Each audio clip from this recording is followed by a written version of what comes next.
નમસ્કાર વિદ્યાર્થી મિત્રો, BSc chemistry semester 1 unit number 5 chemical કાઇનેટિક્સમાં આજે રેટ ઉપર કેટલા ફેક્ટર ઇફેક્ટ કરે છે એના વિશે જોશું. ઓકે, સો મેઇન હેડિંગ છે factor affect on reaction rate, એટલે કે પ્રક્રિયાનો જે વેગ છે એના ઉપર કેટલા પરિબળો અસર કરશે. તો મેઇન જે 5 ફેક્ટર છે જે કે પ્રક્રિયા બળને પ્રક્રિયાના વેગને વધારતા હોય અથવા તો ઘટાડતા હોય, મેઇન 5 પોઈન્ટ છે. એમાં પહેલું છે કોન્સન્ટ્રેશન એટલે કે સાંદ્રતા, બીજું છે ટેમ્પરેચર, ત્રીજું છે કેટાલિસ્ટ એટલે કે ઉદ્દીપક, ચોથું છે સરફેસ એરિયા એટલે કે ક્ષેત્રફળ, લાસ્ટમાં જે છે સોલ્વન્ટ ઇફેક્ટ. ઓકે, સો આ 5 ફેક્ટર જે છે કે જે રિએક્શન રેટને ઇન્ક્રીઝ કરશે અથવા તો શું કરશે, ડિક્રીઝ કરશે. Okay, so the main factors which are effect on reaction rate, એમાં ફર્સ્ટ કોન્સન્ટ્રેશન એટલે સાંદ્રતા, બીજું ટેમ્પરેચર તાપમાન, ત્રીજું છે કેટાલિસ્ટ, ચોથું છે સરફેસ એરિયા અને લાસ્ટમાં છે સોલ્વન્ટ. ઓકે, સો કોન્સન્ટ્રેશન ફર્સ્ટ કોન્સન્ટ્રેશન ઇફેક્ટ એટલે કે સાંદ્રતા, એટલે કે પ્રક્રિયકની જો સાંદ્રતા બદલાવી તો રિએક્શન રેટ ઇન્ક્રીઝ થાય કે ડિક્રીઝ થાય એના વિશે જોશું. બીજું છે તાપમાન, ભાઈ તાપમાન વધારશો તો ટેમ્પરેચર વધારશો તો શું, કોલિઝન વધારે થશે. કોલિઝન મતલબ અથડાવું, ભાઈ કોલિઝનનો મતલબ થશે અથડાવું, પ્રક્રિયકના અણુ વચ્ચે અથડામણ વધશે તો પ્રક્રિયકમાંથી નિપજ વધુ બનશે. ત્રીજું છે કેટાલિસ્ટ એટલે કે ઉદ્દીપક. ઉદ્દીપકનું કામ શું, એ સ્ટાર્ટિંગમાં લીધો એ લાસ્ટમાં પ્રોડક્ટ એમને એઝ ઇટ ઇઝ રહે, એ પ્રોડક્ટને ઇન્ક્રીઝ અથવા ડિક્રીઝ ન કરે. ઉદ્દીપક છે એ પ્રક્રિયાનો વેગ વધારે અથવા ઘટાડે. ઓકે, ચોથું જે સરફેસ એરિયા એટલે કે ક્ષેત્રફળ, ને લાસ્ટમાં જે સોલ્વન્ટ ઇફેક્ટ એટલે કે તમે જે પ્રક્રિયા કરો છો એ કયા દ્રાવકમાં કરો છો, સોલ્વન્ટ કયો લીધો છે એના ઉપર પણ ઇફેક્ટ હશે. તો આ પેલું જે કોન્સન્ટ્રેશન ઇફેક્ટ. કોન્સન્ટ્રેશન ઇફેક્ટ એટલે કે સાંદ્રતા અસર. શું કહે છે, two substance can not react with each other unless their particles come into the contact. એનો મતલબ શું થાય, દાખલા તરીકે એક એક્ઝામ્પલ લઈએ આપણે, એ અને બી છે એ પ્રક્રિયક છે અને એ બે ભેગું થઈને પ્રોડક્ટ બનાવે છે. તે જો એ અને બી જે છે સ્ટાર્ટિંગમાં એને રિએક્શન થવું હોય તો આ પ્રક્રિયકના જે અણુઓ છે એકબીજા સાથે અથડાવવા જોઈએ તો એમાંથી પ્રોડક્ટ બનશે. જો એ બે પ્રક્રિયકના અણુ કોન્ટેક્ટમાં નહીં આવે તો એમાંથી કોઈ પ્રોડક્ટ બનશે નહીં. Okay, so two substance can not react, ક્યાં સુધી રિએક્ટ નહીં કરે, if their particles come into contact, જ્યાં સુધી કોન્ટેક્ટમાં નહીં આવે ત્યાં સુધી કોઈ રિએક્શન થશે નહીં, ઇટ મીન્સ પ્રોડક્ટ બનશે નહીં. સો સેકન્ડ પોઈન્ટ છે if there is no contact, ભાઈ કોઈ કોન્ટેક્ટ નહીં હોય, if there is no contact the reaction rate will be 0, ત્યારે રિએક્શનનો રેટ શું આવશે, 0. ઇટ મીન્સ પ્રક્રિયકમાંથી નિપજ બનાવવું હોય તો પ્રક્રિયકના અણુઓ એકબીજા સાથે કોલોઇઝન થવું જોઈએ. કોલોઇઝન થવું મતલબ એ બંને અથડાવવા જોઈએ. ઓકે, સો હવે જનરલી શું હોય કે તમે જે પ્રક્રિયક લીધા છે સ્ટાર્ટિંગમાં એની સાંદ્રતા વધારતા જશો એમ પ્રક્રિયકનો વેગ જે છે પ્રક્રિયાનો વેગ એ વધશે. Okay, so generally the reaction rate increases with increase in temperature. Generally તમે ટેમ્પરેચર ઇન્ક્રીઝ કરશો તો શું થશે, રિએક્શન રેટ ઇન્ક્રીઝ થશે. રીઝન શું છે એનું, ભાઈ ટેમ્પરેચર જેમ ઇન્ક્રીઝ કરશો, આ સેકન્ડ પોઈન્ટ જ છે ટેમ્પરેચર વાળો. ઓકે, સો ટેમ્પરેચર ઇન્ક્રીઝ કરો એ કાઇનેટિક એનર્જી ઇન્ક્રીઝ થાય, ઇટ મીન્સ ગતિ ઉર્જા વધે. ગતિ ઉર્જા વધે તો સંઘાત, ઇટ મીન્સ અથડામણ કેવી વધારે જોવા મળે. અથડામણ વધારે જોવા મળશે તો કોન્સન્ટ્રેશન રિએક્શન રેટ પણ શું થશે, ઇન્ક્રીઝ થશે. તો પેલો જે પોઈન્ટ છે કોન્સન્ટ્રેશન ઇફેક્ટ, માં ફર્સ્ટ ભાઈ પ્રક્રિયકમાંથી નિપજ બનાવવું હોય તો મિનિમમ પેલી કન્ડિશન શું, પ્રક્રિયકના બે અણુ વચ્ચે અથડામણ થવી જોઈએ. જો અથડામણ નહીં થાય તો પ્રક્રિયક ઇટ મીન્સ રિએક્ટન્ટમાંથી કોઈ પ્રોડક્ટ બનશે જ નહીં. ઓકે, ને કોન્સન્ટ્રેશન, હવે સાંદ્રતા કેના ઉપર ડિપેન્ડન્ટ હોય, હવે જો પ્રક્રિયા બે પ્રકારની હોય, એક તો એન્ડોથર્મિક ને બીજું એક્ઝોથર્મિક. એક છે એક્ઝોથર્મિક ને બીજું શું છે એન્ડોથર્મિક. હવે એક્ઝોથર્મિક મીન્સ નિપજ સાથે જો ઉષ્મા છૂટી પડતી હોય ત્યારે ઉષ્માક્ષેપક પ્રક્રિયા કહેતા આને, અને એન્ડોથર્મિક મીન્સ ઉષ્મા શોષક પ્રક્રિયા. એક્ઝોથર્મિક મીન્સ શું થશે, ઉષ્માક્ષેપક પ્રક્રિયા, એટલે કે નિપજ સાથે જો ઉષ્મા છૂટી પડતી હોય તો આપણે એને એક્ઝોથર્મિક રિએક્શન કહી દઈએ.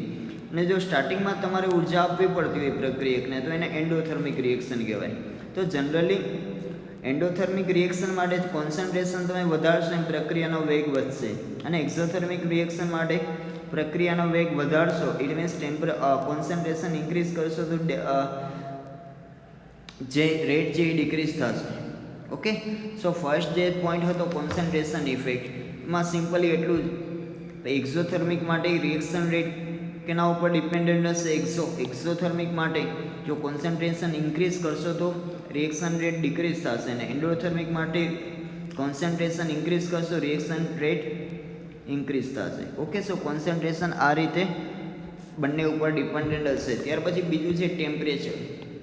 ભાઈ આગળ જ જોયું સ્ટાર્ટિંગમાં કે ભાઈ પ્રક્રિયકમાંથી નિપજ બનવી હોય તો પ્રક્રિયકના બે અણુ વચ્ચે કોન્ટેક્ટ થવો જોઈએ, અને જો ટેમ્પરેચર વધારશો તો અણુઓની ગતિ ઉર્જા વધશે, કાઇનેટિક એનર્જી વધે તો અથડામણ વધારે થાય. એ ટેમ્પરેચર વધારશો એમ પ્રક્રિયાનો વેગ વધશે. Okay, so increase the temperature of system the kinetic energy of any system is ઇન્ક્રીઝીસ. ભાઈ ટેમ્પરેચર વધારો એટલે કે જે તે અણુઓ વચ્ચે સંઘાત એટલે કે એ બે વચ્ચે અથડામણ વધુ થશે. અથડામણને ઇંગ્લિશમાં કોલોઇઝન કહેવાય. ઓકે, સો જેમ કોલોઇઝન વધારે એમ અથડામણ વધારે એમ પ્રક્રિયકમાંથી નિપજ વધારે બને. Okay, so kinetic energy increases then move faster. It means કોઈ પણ જે અણુ છે એને ટેમ્પરેચર ઇન્ક્રીઝ થશે તો એની ગતિ ઉર્જા વધશે, ગતિ ઉર્જા વધશે તો એનું મૂવમેન્ટ પણ કેવી થશે? Faster. So the reaction rate increases. Okay, hence the reaction rate increases with increasing temperature. Temperature તમે વધારશો એમ રિએક્શન રેટ શું થશે? ઇન્ક્રીઝ થશે. એટલે તાપમાનમાં વધારો કરશો, પ્રક્રિયાનો વેગ વધશે. ત્યાર પછી ત્રીજું છે કેટાલિસ્ટ. હવે કેટાલિસ્ટનું મેઇન કામ શું? કેટાલિસ્ટને તમે ગુજરાતીમાં ઉદ્દીપક કહેતા. ભાઈ ઉદ્દીપક છે એ પ્રક્રિયામાં ભાગ લે છે પણ નિપજ જેટલી બનતી હોય જ બને. ઉદ્દીપક શું કરે? પ્રક્રિયાના વેગને વધારે અથવા ઘટાડે. Ready? So catalyst is a substance which alter the reaction rate without consume. એ પોતે વપરાશે નહીં. ઉદ્દીપક જેટલો સ્ટાર્ટિંગમાં લીધો હતો એટલો જ મળશે, પણ એ શું કરશે? અથવા without undergoing any chemical change during the reaction. It means કોઈ એક પ્રક્રિયા એમાંથી બી, દાખલા તરીકે આ પ્રક્રિયા 40 મિનિટમાં કમ્પ્લીટ થાય છે ને માની લો ઉદ્દીપક તમે કોઈ લેવા બહારથી, હવે આમાં એડ કરી દે. ઇટ મીન્સ કેટાલિસ્ટની હાજરીમાં જો પ્રક્રિયા કરાવશો તો એમાંથી બીજ બનશે જેટલું મળતું એટલું, પણ રિએક્શન રેટ ઘટી જશે. ઇટ મીન્સ 40 મિનિટમાંથી કદાચ 10 મિનિટમાં પણ પ્રક્રિયા પૂર્ણ થઈ જાય. તો ઉદ્દીપકનું કામ શું? પ્રક્રિયાના વેગ વધારવું અથવા તો ઘટાડવું. Okay, so a catalyst increase the rate of reaction. a catalyst से rate of reaction increase કરશે અને એક્ટિવેશન એનર્જી પણ લો કરશે. હવે જો આ રીતનો ગ્રાફ આવતો તમારી 12થમાં, આ જે છે activation energy versus proceed of reaction એટલે કે રિએક્શનનો આગળ. દાખલા તરીકે મિનિમમ રિએક્ટન્ટ પાસે આટલી એનર્જી હોય તો આ રીતે પ્રોડક્ટ બનતા. અહીંયા રિએક્ટન્ટ હતું, અહીંયા પ્રોડક્ટ હતું. તો રિએક્ટન્ટ પાસે મિનિમમ અમાઉન્ટ ઓફ એનર્જી જોઈ એને આપણે એક્ટિવેશન એનર્જી કહેતા. તો કેટાલિસ્ટ યુઝ કર્યો હશે તો કેટાલિસ્ટ છે એ કંઈક નવો પાથ બનાવશે. ઇટ મીન્સ કંઈક નવું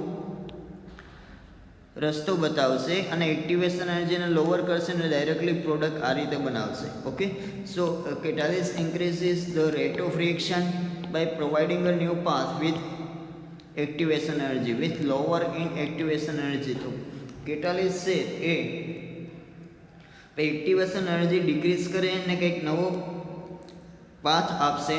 ઇટ મીન્સ રિએક્ટન્ટમાંથી ડાયરેક્ટ શું બનશે? પ્રોડક્ટ. રેડી? ને એવા કેટાલિસ્ટ કે જે રિએક્શન રેટ વધારે એને પોઝિટિવ કેટાલિસ્ટ કહેવાય, અને એવા કેટાલિસ્ટ કે જે રિએક્શન રેટ ઘટાડશે ઇટ મીન ડિક્રીઝ કરશે એને નેગેટિવ કેટાલિસ્ટ કહેશું આપણે. રેડી? ત્યાર પછી ફોર્થ જે છે સરફેસ એરિયા એટલે કે ક્ષેત્રફળ. હવે જો સ્ટાર્ટિંગમાં તમે જે પ્રક્રિયા લીધા એક સોલિડ ફોર્મમાં હોય બીજું પાવડર ફોર્મમાં હોય તો બંનેમાંથી ઇઝીલી આપણે જોઈ શકીએ કે પાવડર ફોર્મ જે છે એમાં રિએક્શન રેટ વધુ હોય. Ready? So increases the surface area of reactant result in a higher number of reaction site. It means જેમ સરફેસ એરિયા વધુ એમ પ્રક્રિયકને રિએક્શન થવા માટે સાઇટ પણ કેવી મળશે? વધુ. Okay, so higher number of sites મળશે. સેકન્ડ જે છે reaction site increases at that time total number of collision also increases. ભાઈ રિએક્શન રેટ જે છે રિએક્શન સાઇટ જેમ વધશે એમ ઓબ્વિયસલી કોલોઇઝન વધશે. ઇટ મીન્સ પ્રક્રિયાનો વેગ પણ વધશે. So reaction rate increases with increase in surface area. એ સરફેસ એરિયા જેમ વધારશો એમ રેટ ઓફ રિએક્શન વધશે. અને લાસ્ટમાં જે સોલ્વન્ટ ઇફેક્ટ. હવે સોલ્વન્ટ ઇફેક્ટ ઇટ મીન્સ ચાલો તો કોઈ પણ જે દાખલા તરીકે મેં એ અને બી સોલિડ પ્રક્રિયક લીધા, કેવા તે બંને સોલિડ, તો સોલિડ એકબીજા સાથે રિએક્શન થાય ને, તો ગમે ત્યારે પ્રક્રિયક સોલિડ લીધા હોય તો આપણે એને કોઈ પહેલાં લિક્વિડમાં ડિઝોલ્વ કરવા પડે. ઓકે, સો તો લિક્વિડને ડિઝોલ્વ કરવા માટે જ આપણે દ્રાવક વાપરીએ છીએ, એને ઇંગ્લિશમાં સોલ્વન્ટ કહેવાય. સો સોલ્વન્ટ જે છે વિસ્કસ હશે, દાખલા તરીકે તેની વિસ્કોસિટી એટલે કે પ્રવાહીનો ચીકાશપણો. જેમ સોલ્વન્ટ વિસ્કસ હોય એમ રિએક્શન રેટ એમાં ઓછો. પછી દાખલા તરીકે મેં બે લિક્વિડ લીધા, એક વોટર છે અને બીજું ઓઇલ છે. એક શું છે વોટરનું એક્ઝામ્પલ આપીએ આપણે, એ બીજું ઓઇલ છે આપણે, રેડી. એકમાં જે છે વોટર લીધું છે અને બીજામાં ઓઇલ, તો આ બંનેમાંથી ચીકાશપણું કે એમાં ઓઇલમાં વધારે હશે, ઇટ મીન્સ વિસ્કોસિટી એની વધારે હોય.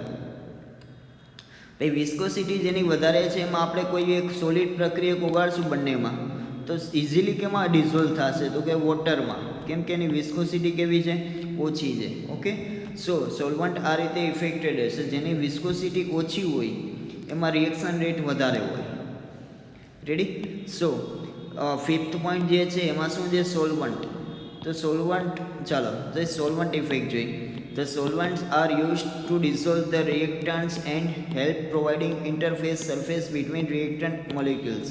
It means હવે જે સોલિડ જે હશે એને આપણે ડિઝોલ્વ કરશું જે તે સોલ્વન્ટમાં, તો એમાંથી આયન બનશે, એક ધન આયન ને ઋણ આયન છૂટો પડશે, એટલે કે એ બે વચ્ચે બોન્ડિંગ હશે ને બ્રેક કરવાનું કામ કોણ કરે, સોલ્વન્ટ કરે. Okay, so solvent are use dissolve the reactants એટલે પ્રક્રિયક, and help to providing interactive surface between reactant and molecules. Okay, so generally solvents help, solvent શું કરશે, દાખલા તરીકે સોલિડ જે છે એને સી લીધું છે મેં, મીઠું જે આને આપણે વોટરમાં ડિઝોલ્વ કરી તો આમાંથી ધન આયન ને ઋણ આયન છૂટું પડશે, Na પ્લસ અને બીજું જે છે Cl માઇનસ છૂટું પડશે. ઇટ મીન્સ એ બે વચ્ચે જે બોન્ડિંગ હતું આમાં બ્રેક થઈ જશે.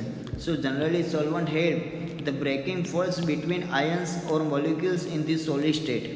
ઓકે, ને પ્લસ રિએક્શન રેટ જે વિસ્કોસિટી ઉપર ડિપેન્ડન્ટ હશે. ઇટ મીન્સ જેની વિસ્કોસિટી ઓછી એટલે કે ચીકાશપણું જેમાં પ્રવાહીમાં ઓછું એમાં રિએક્શન રેટ વધારે.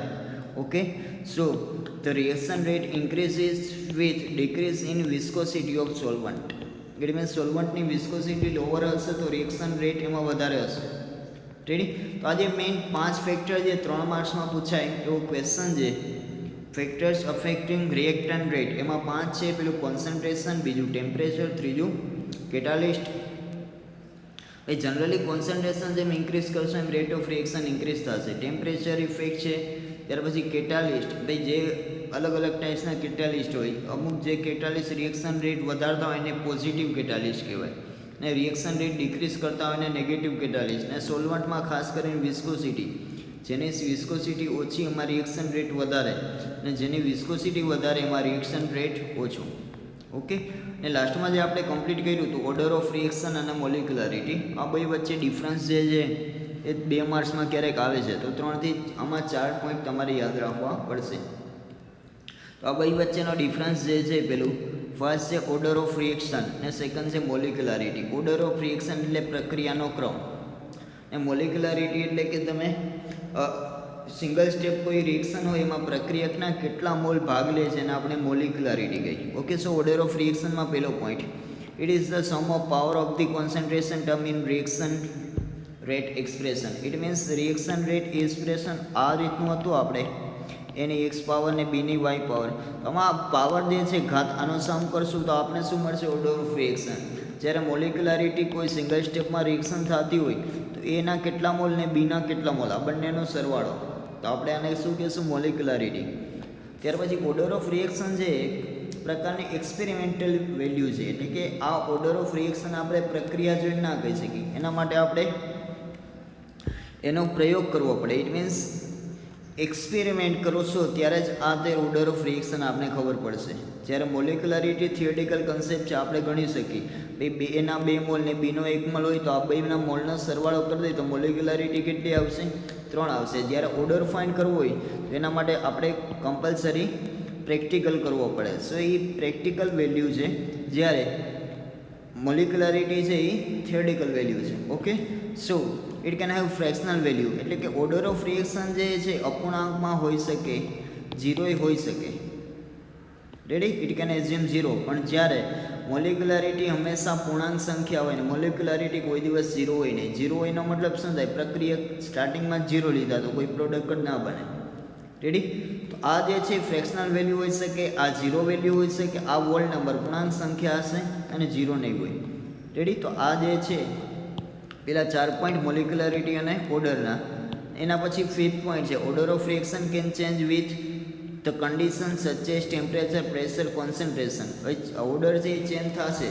આગળ જ હમણાં આપણે જોયું ઓર્ડર ઓફ રિએક્શન રેટ કેટલા ઉપર ડિપેન્ડન્ટ હશે. ત્યાર પછી મોલિક્યુલારિટી ચેન્જ નહીં થાય કેમ કે નોન વેરિયન્ટ છે. ઇટ મીન્સ દાખલા તરીકે તમે એક પ્રક્રિયા લીધી A plus B it give C, તો આમાં એના 1 મોલ છે ને બીનો 1 મોલ છે, તો ટોટલ કેટલા મોલ થયા? 2 મોલ. શરૂઆતમાં 2 મોલ લીધા તો મોલિક્યુલારિટી 2. એમાં તમે ટેમ્પરેચર વધારો, પ્રેશર વધારો, તો ભાઈ સ્ટાર્ટિંગમાં જેટલા મોલ લીધા એનો સરવાળો ઇઝ મોલિક્યુલારિટી. ઓકે, સો એ ક્યારેય ચેન્જ થશે નહીં. તો આ મેઇન 5 પોઈન્ટ છે. આમાંથી 5માંથી કોઈ પણ 4 તમે લખી શકો. ડાયરેક્ટલી 2 માર્ક્સમાં તફાવત તરીકે પૂછશે ભાઈ difference between molecularity and order of reaction. તો ફરીથી એક વખત જોઈ લઈએ. પહેલાં તો એ બંનેની ડેફિનેશન છે. ઓર્ડર ઓફ રિએક્શન શું છે? એ રેટલો ઇક્વેશનમાં કોન્સન્ટ્રેશન ઉપર જે પાવર હશે એનો સમ કરશો ત્યારે ઓર્ડર ઓફ રિએક્શન મળશે. અને બીજું જે છે મોલિક્યુલારિટી એટલે કે સ્ટાર્ટિંગમાં તમે કેટલા મોલ લીધા પ્રક્રિયા, 9 મોલિક્યુલારિટી. અને પ્રક્રિયા 2 પ્રકારની, એક સિંગલ સ્ટેપ ને એક 2 કરતાં વધારે સ્ટેપ. બંનેની મોલિક્યુલારિટી ફાઇન્ડ કરવા માટે આપણે લાસ્ટ લેક્ચરમાં જોયું હતું. કોમ્પ્લેક્સ રિએક્શન કહેવાય સેકન્ડ વે. ત્યાર પછી બીજું ભાઈ આ જે એક્સપેરિમેન્ટ વેલ્યુ છે. It means order of reaction તમે રિએક્શન જોઈને ના કહી શકો, એના માટે પ્રયોગ કરવો પડે. જ્યારે આ થિયરિટિકલ કન્સેપ્ટ છે.